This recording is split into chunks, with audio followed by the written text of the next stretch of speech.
the President of the United States, who tweeted out this morning about the potential for a fourth stimulus bill.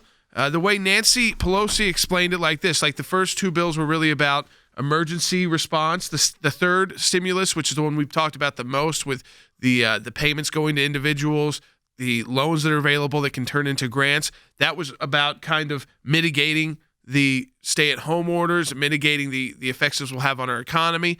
And the fourth should be about recovery.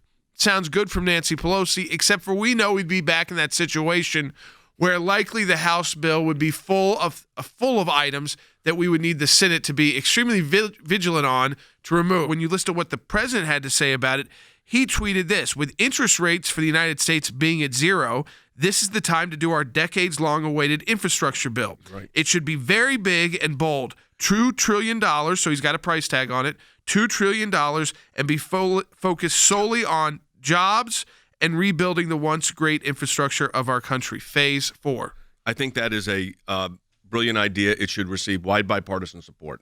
The infrastructure in the United States has been something that 3-4 administrations in a row have talked about, and now is the opportunity. Number one, you're going to put a lot of people to work.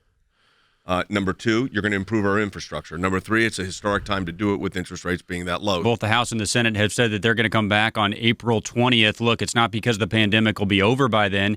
It's because that's when they believe that the Phase 4 will be necessary. But, Jordan, look, I agree with you. The devil's going to be in the details here. Shifting at some point to recovery from mitigation is absolutely going to happen. But that can look two very different ways. You talked about an infrastructure package. That could be very positive.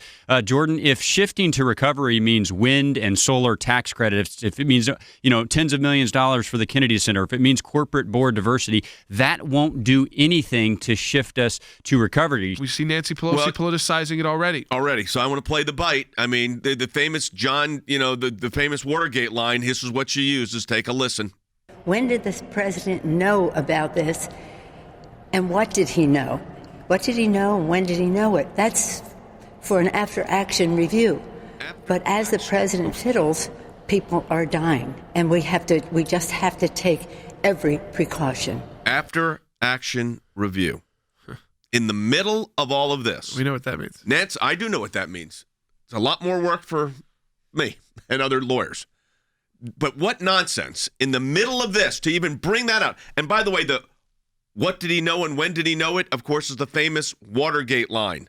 It is extremely frustrating having just lived personally through a week-long's worth of delays that were created by Speaker Pelosi. Look, I'm not trying to make this partisan, but the truth is this last stimulus bill was ready to go to the president's desk until she inserted corporate board diversity, until she inserted wind and solar tax credits, until she inserted what was initially $35 million for the Kennedy Center and was still $25 million in the end, only for them to furlough workers. So I like to know what she knew and when she knew it, but you know what? I want to know that right now because I don't care. Right now, I don't care about that. Everybody's trying to do the best we can to keep the country as safe as we can, and she's already starting the drumbeat of oversight hearings, and here we go again.